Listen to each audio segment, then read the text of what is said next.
अपने नए साल के इरादों को पूरा करें। हर साल हम नए साल के कुछ नए इरादे करते हैं, लेकिन फरवरी तक हम आम तौर पर बदलाव की राह में कोई कोशिश नहीं करते, या फिर शायद वो हासिल करना असंभव लगता है, या हम बस उसके बारे में भूल जाते हैं। अपनी जिंदगी को बेहतर बनाना कोई यूं ही आसान नहीं है, जैसे कि एक आतिशबाजी के गुबार में डूबे आकाश में घूरना और अपने आप को कुछ डायलॉग को फुसफुसाते हुए देखना। बेशक इरादे वहाँ मौजूद होते हैं, लेकिन आपको कुछ खास मजबूत रद्द अमल के साथ अपनी ज़बानी वादों पर भी कदम बढ़ाने की जरूरत होती है। इस किताब में ये तमाम बातें मौजूद हैं। लेखक अपने नए साल की इच्छा को सच बनाने के लिए लाजमी मशवरे देता है। इसीलिए आप कभी भी एक और साल ऐसा नहीं बिताएंगे जिसमें आप कंफ्यूज्ड हो उस काम के लिए जो आप कर सकते हैं या नहीं करना चाहते। बेहतरीन उदाहरणों और लेखक के जाती तजर्बों से भरा आपका बेहतरीन साल आपको दिखाएगा कि आपके लक्ष्यों तक पहुंचना कभी भी नामुमकिन नहीं है। इसे पढ़कर आप सीखेंगे एक लत पैदा करना अच्छा क्यों है। लेखक की सबसे बड़ी नाकामी, वो जो पहले 4 मिनट में 1 मील चलने के लिए था। पहला सबक, आपका जीवन 10 राहों से बना है जिस पर एक साथ काम करने की जरूरत है। एक तस्वीर बनाइए जिसमें आप खुद साल के 12 महीनों में नजर आना चाहते हैं। क्या देखते हैं? आम ख्वाहिशें जैसे कुछ कर्जों से छुटकारा पाना, शारीरिक रूप से फिट, एक खुशहाल घरेलू जीवन, एक अच्छा रिश्ता, एक शौक में महारत हासिल करना और आध्यात्मिक रूप से अच्छा महसूस करना है। अच्छी खबर ये है कि आप सब कुछ कर सकते हैं।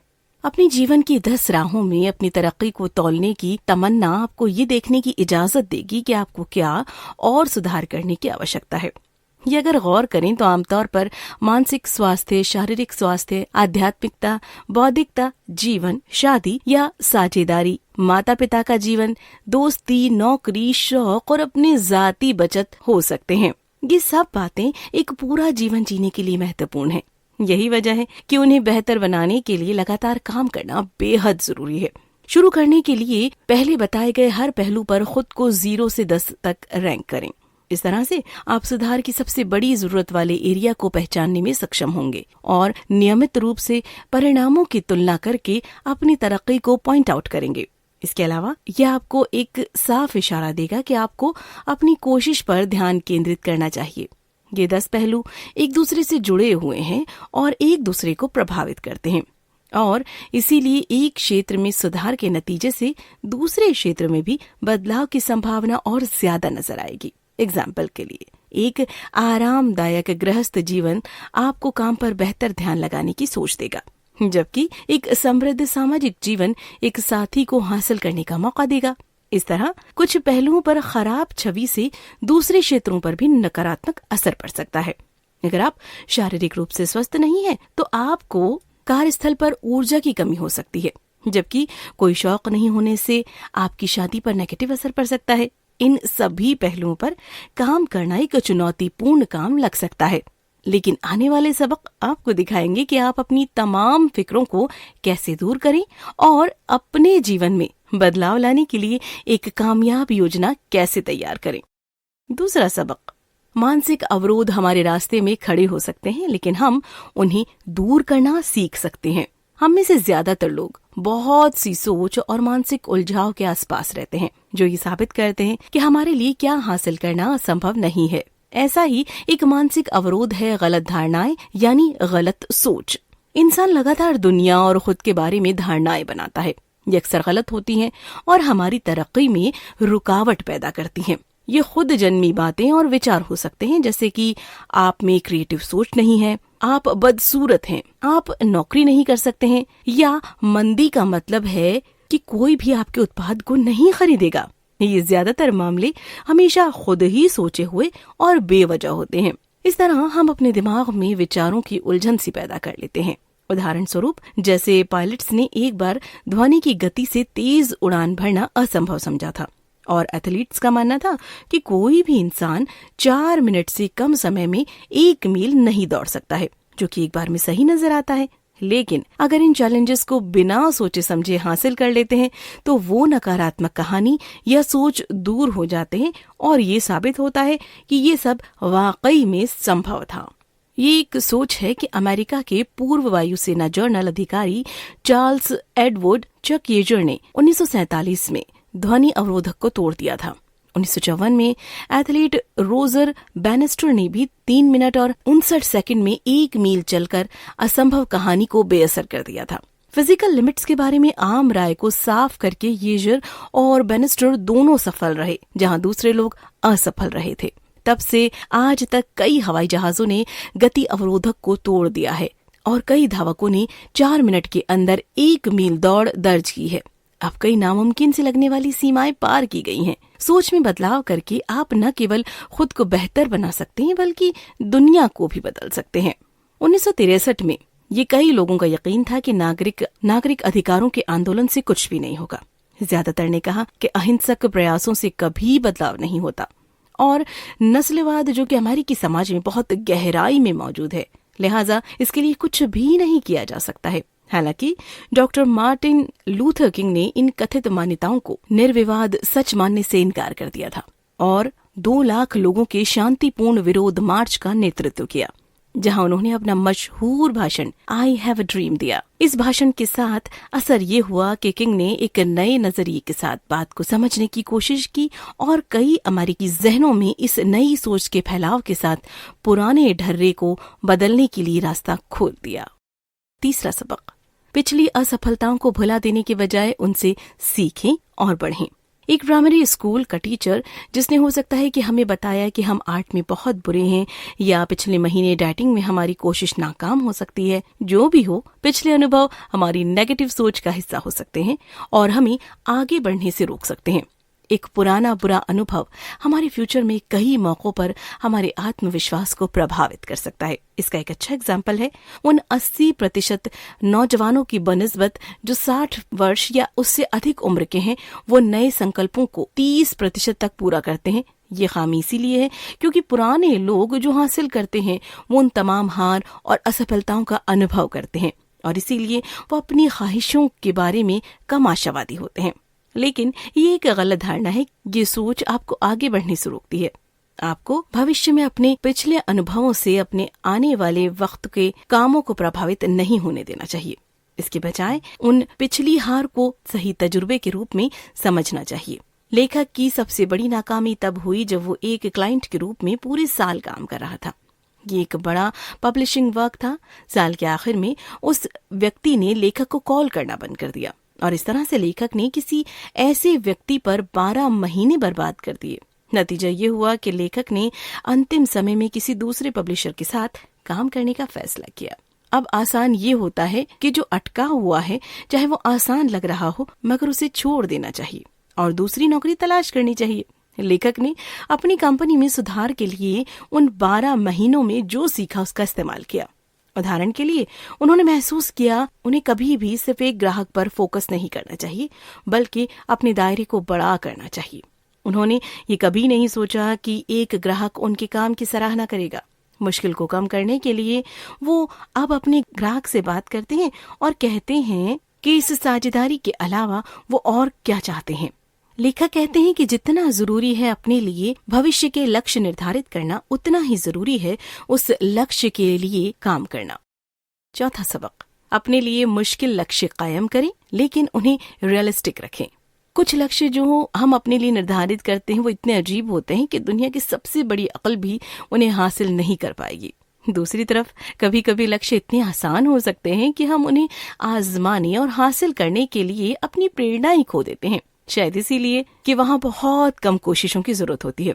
अति उत्साह को संभालने की कुंजी आपके उस लक्ष्य के लिए कोशिश कर रही आपकी क्षमताओं के अंदर होती है, लेकिन उसे समझकर सही तरीके से आजमाने की आवश्यकता होती है। सही लक्ष्य निर्धारित करने के लिए आपको मुश्किल राहें खोजने की जरूरत है।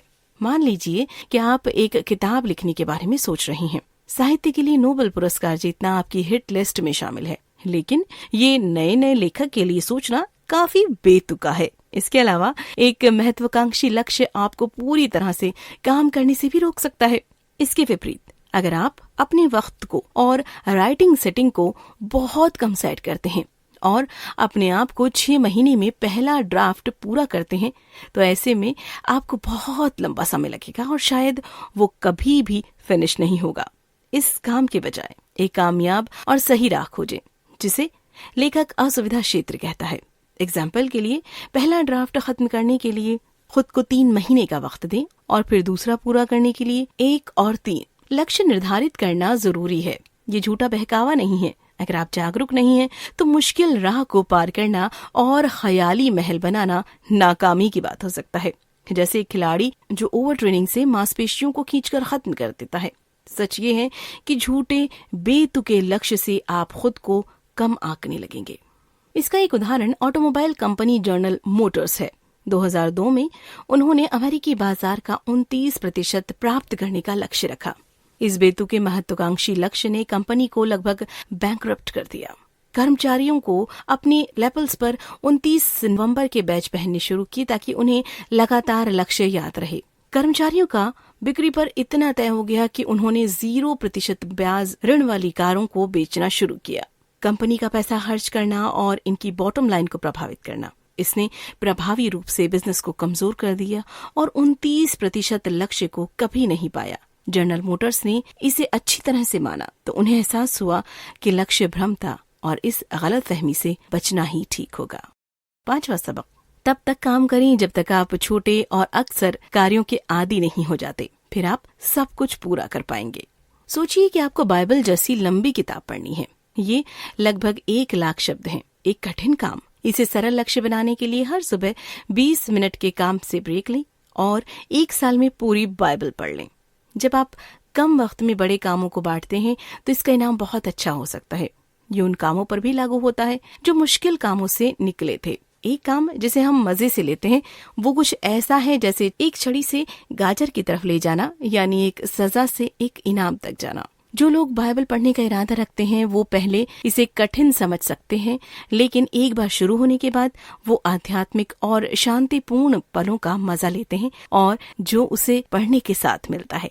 काम करने पर आप उसके आदी हो जाते हैं। आप में से कुछ लोगों ने सुना होगा कि एक आदत के आदी होने में 21 दिन लगते हैं, लेकिन कुछ काम नशे की लत से कुछ दिन पहले ही हो जाते हैं, जबकि कुछ लोगों को 200 से अधिक दिन लग सकते हैं। यूनिवर्सिटी कॉलेज लंदन के शोधकर्ताओं के अनुसार किसी कार्य को नशे की आदत में बदलने के लिए औसतन दिनों की संख्या 66 है।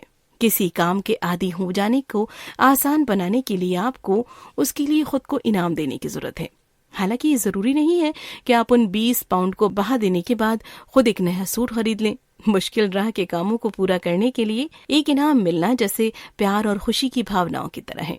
आप बस अपने लंबे चलने वाले लक्ष्य की तरफ ध्यान रखते हुए चलिए, इनाम खुद मिल जाएगा जो आपकी कामयाबी होगा। आप अपने कार्य को एक गेम में बदलकर अपनी उत्साह को बढ़ा भी सकते हैं। अपने कैलेंडर पर रोज के काम पर टिक करें और ये देखने की कोशिश करें कि आप कितने दिनों में उसे कर सकते हैं। फोन ऐप्स यहाँ बहुत काम आ सकते हैं। लेखक एक ऐप का उपयोग करता है जिसमें आपको वर्चुअल प्लांट में पानी देने से पहले 1 गिलास पानी पीने का ऑर्डर दिया गया है। इसे गेम में बदलकर ऐप पूरे दिन पीने के पानी के काम को लेता है और इसे और मजेदार बनाता है। 6वां सबक, खुद को पहचानें और याद दिलाएं कि आप प्रेरित रहने के लिए सब कुछ क्यों कर रहे हैं।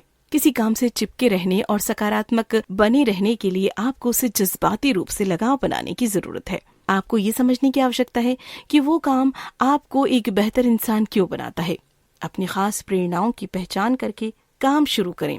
किसी खास काम को करने के कारणों की सूची बनाएं, फिर सबसे मजबूत वजह निकालें।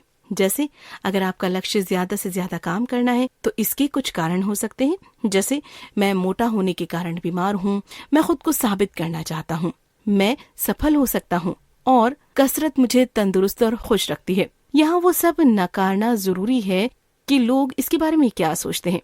जरूरी ये है कि आपको इसके साथ कैसा लगता है। आप बस पूरी कोशिश कीजिए और खुद को मोटिवेट करते रहिए। अपने आप को आगे भी प्रेरित करने के लिए उस वजह को एक इंसान की शक्ल में देखने दें। फ्लोरिडा स्टेट यूनिवर्सिटी के मनोविज्ञान के एक शोधकर्ता एंडर्स एरिक्सन ने कई घंटे अभ्यास करने वाले गिटार वादक और अन्य संगीतकारों को अपनी कला के सम्मान के पीछे की प्रेरणा का अध्ययन किया। उन्होंने पाया कि उनके इस पूरे कमिटमेंट के पीछे की असली वजह ये थी कि जब वो अच्छा परफॉर्म करते हैं और उनकी कला को उनके साथियों से पहचान मिलती है, इस तरह से उनकी कला उनकी पहचान का हिस्सा बन जाती है। दूसरे शब्दों में, संगीतकारों के रूप में पहचान ने उन्हें बेहतर से बेहतर संगीत बनाने के लिए प्रेरित किया। ये कोई हैरानी वाली बात नहीं है, क्योंकि मनुष्य सामाजिक प्राणी है और दूसरों की नजर में हम क्या हैं, उस तस्वीर में हम खुद को पहचानते हैं। आगे के सबक में आप सीखेंगे कि समूह की पहचान से कैसे फायदा उठाया जाए ताकि आप अपने सर्वश्रेष्ठ वर्ष का अनुभव कर सकें। 7वां सबक, अपने सर्वश्रेष्ठ वर्ष का अनुभव करने के लिए आपके पास अच्छे सहयोगी होने की आवश्यकता है। अपनी शुरुआती प्रेरणाओं की पहचान करने के अलावा एक सफल वर्ष जीने के लिए एक महत्वपूर्ण कारक आपके आसपास के लोगों का एक अच्छा समूह है। इसका मतलब है ऐसे व्यक्ति तलाशना जो आपके लक्ष्यों का समर्थन कर सके, या तो जिनके पास सही देखने का साधन है, वो तरक्की के लिए इनकरेज करें और सलाह दे सकते हैं। ये तो सच है कि आमतौर पर लोग ज्ञान और अनुभव के बड़े सहज स्रोत हैं जिन्हें हम टैप कर सकते हैं। वो एक घर, एक समुदाय या घर के सदस्य हो सकते हैं, और बहुत से लोग अपने खास हुनर, सलाह देने और सबक देने के साथ खुश होते हैं कि कोई उनकी सलाह चाहते हैं। एक ग्रुप से जुड़ना भी आपके लिए सलाह का खजाना हो सकता है। एग्जाम्पल के लिए, जो लोग अपना वजन कम करना चाहते हैं वो वेट वॉचर्स जैसे लोगों से अगर जुड़ जाते हैं तो अकेले जाने वालों की तुलना में उनके पाउंड कम करने की संभावना अधिक होती है। 4 प्रमुख कारणों से किसी समुदाय का हिस्सा होने पर हमारे सफल होने की अधिक संभावना है। सबसे पहले, हम समूह के अन्य सदस्यों से सीख सकते हैं। दूसरे, समूह के अंदर का कंपटीशन हमारे रिजल्ट में मदद करता है। तीसरा, हमें समुदाय के प्रति जवाबदेह ठहराया जाता है। और चौथा, हम एक दूसरे को मोटिवेट करते हैं। एक और एवेन्यू जिससे हम मदद मांग सकते हैं वो है ट्यूशन के जरिए। अगर हम पियानो में सुधार करना चाहते हैं तो हमें एक पियानो टीचर को लगाना चाहिए। अगर हम स्पेनिश सीखना चाहते हैं तो हमें एक लैंग्वेज ट्यूटर को ढूंढना चाहिए। लेकिन जब हमारे जीवन को बेहतर बनाने की बात आती है तो हम में से कई लोग लाइफ एडवाइजर या एक फिटनेस ट्रेनर रखने पर नहीं सोचेंगे। लेखक खुद अपनी परेशानी से जूझ रहा था। 1-2 साल तक वो खुद अपनी फिटनेस के लिए काम करते रहे, लेकिन वो बेकार था। अब वो ये नहीं जानते थे कि सुधार कैसे किया जाए। उनके एक दोस्त ने सुझाव दिया कि उन्हें एक फिटनेस ट्रेनर से मिलना चाहिए। तब से न सिर्फ उन्हें अलग अलग एक्सरसाइज और शानदार सलाहें मिली, बल्कि इसके साथ उन्हें एक नया जिम दोस्त भी मिला। बात मानकर उन्होंने खुद के रिकॉर्ड तोड़ दिए और फिटनेस के बेहतर मकाम पर पहुंच गए। आप अपना बेहतरीन साल बनाने के लिए अपनी कोशिश की जरूरत होती है, लेकिन ये यकीन करना भी उतना ही लाजमी है कि आपके पास एक अच्छा नेटवर्क हो जो आपका साथ दे। कुल मिलाकर सही वर्ष होने के लिए आपको अपने आप को बेहतर बनाने और 10 अलग अलग पहलुओं पर समान रूप से अपनी कोशिशों को बांटने के लिए एक सही सोच को अपनाने की जरूरत है। अपने लिए सोचे गए लक्ष्य को साफ तरीके से पहचानिए ताकि आपको अपने आप को बदलने की प्रेरणा मिले। एक मजबूत ग्रुप खोजिए और रोज के कामों में लक्ष्य को शामिल कीजिए ताकि आपको एक सही जिंदगी हासिल करने में मदद मिले। क्या करें? शुक्रिया अदा करें। जब आप सुबह उठते हैं तो सबसे पहले अपने ब्रह्मांड, ईश्वर, स्वयं या किसी को भी धन्यवाद दीजिए। जो चीज आपके पास पहले से है, स्वस्थ रहने के लिए धन्यवाद कहें। जो लोग आपकी देखभाल करते हैं, आभारी होने से आपको पॉजिटिव सोच और उम्मीद रखने में मदद मिलती है, जो आपको पहले से हासिल हुई छोटी जीत की याद दिलाती है।